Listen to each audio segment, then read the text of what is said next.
જય હો દ્વારિકાધીશ ભાઈ. આજ તમને બતાવી દઉં જે આપણે સેટ બનાવ્યો છે કેવો બન્યો છે ને. ડોક્ટર સાહેબ આવી ગયા હતા એટલે પહેલા આપણે નિદાન ચાલુ કરી દઈએ ગાય માતાજીનું. 3 થી 4 જીવો અત્યારે એવા છે કે જેને ભાઈ દવા ચાલુ છે ને ટ્રીટમેન્ટ ચાલુ છે ને બહુ જલ્દી હારા થઈ જાય. બપોરના સમયમાં ભાઈ આપણે પાણી કરી લીધું ગરમ અને એમાં નાખી દીધું મીઠું અને પછી મીઠુંને ઓગાળી નાખ્યું. ઓગાળીને અમે બે મિત્ર માતાજીને જે બે બાજુના પગ છે તો એ તો બે વર્કિંગ કરે જ છે, પણ તે છતાં એમને એમ થયું કે ભાઈ હાલો આપણે થોડુંક માલિશ કરી દઈએ જેથી કરીને એને થોડો ઘણો ફેર પડે. અને 2 દિવસથી ભાઈ તબિયત સારી છે. આપણે એવું કહી શકીએ જે આફરો ચડી ગયો તો એ અત્યારે નથી.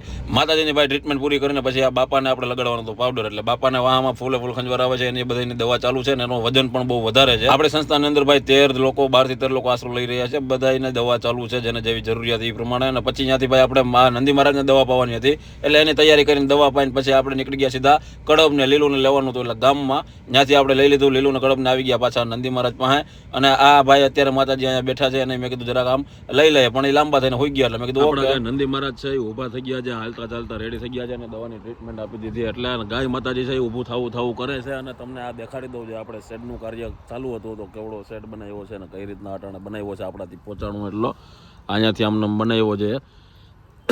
એટલે આમાં સમજી લો ને કે હવે આ બધા એને ટૂંકમાં રહેવામાં કંઈ વાંધો નહીં આવે. આને ફરતી બાજુથી ઢાંકવાનો બાકી છે ને હજી ઘણું બધું કામકાજ બાકી છે. એક આપણે આની ગાડી છે તો એ ગાડીને આપણે એકવાર ઓકે કરવાની છે અને થોડું ઘણું હજી અહીંયાનું ઘણું બધું લેવાનું છે. આ બધી વસ્તુ તમારા બધા મિત્રોની મદદથી હાલે છે. ફૂલ એકદમ હેવી આપણે છે ને પલંગમાંથી લોખંડ લઈ આવ્યા હતા. પાઇપ આપણે પડ્યા હતા કે 25,000 રૂપિયાની આસપાસ, 25,500 આસપાસ, 500-550 કિલો પાઇપ છે ને ફૂલ હેવી પાઇપ છે. આ એક સિંગલ પાઇપ છે ને એ આપણે એક જણાથી ઊભો ના થઈ શકે એવો પાઇપ છે. આમ ઊભો સીધો રાખવો હોય તો એમાં 2 જણાની મદદ લેવી પડે. એટલે મેં કીધું ભાઈ હલવું ના જોઈએ, કંઈ ગમે એવો કદાચ વરસાદ આવે કે ગમે એવી વાતાવરણ કે ગમે એવી સિચ્યુએશન થાય એમાં. એટલે આ બધી વસ્તુ તમારા બધા મિત્રોની મદદથી હાલે છે.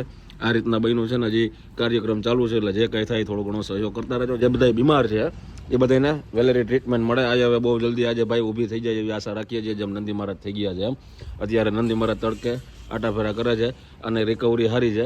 પણ હવે પાછો લગભગ એમાં રસી થયા છે. હવે જોઈએ એનું પાછી એની દવા ચાલુ થઈ ગઈ છે નવી. અહીંયા આપણા વાછડી સાહેબ તમે જે જોયું હશે જેનો પગમાં તકલીફ છે, જેને હલવામાં, બાકી એને કંઈ આમ તકલીફ નથી. એટલે બહુ જલ્દી આપણે એવી આશા રાખીએ છીએ કે આ બધા હાજર થઈ જાય. બાકી આપણા રામ બાપા એ વાં બેઠા છે. આ બાજુની સાઈડ પર જે નવા મિત્રો છે ને કહી દે કે આ બાજુની સાઈડ આપણે આશ્રમ છે જેનું કોઈ નથી, નિરાધાર લોકોનો આશ્રમ છે જેમાં 10 થી 11 જણા અત્યારે આશરો લઈ રહ્યા છે. અને એને પણ દવાને આ જે કાંઈ જરૂરિયાત છે એ બધું એમાં ચાલુ છે. એટલે જો અત્યારે આપણી પાસે બધું જીરો છે એવું કહી શકીએ કે આપણે ખાસ કરીને બધા મિત્રોના સપોર્ટની જરૂર છે.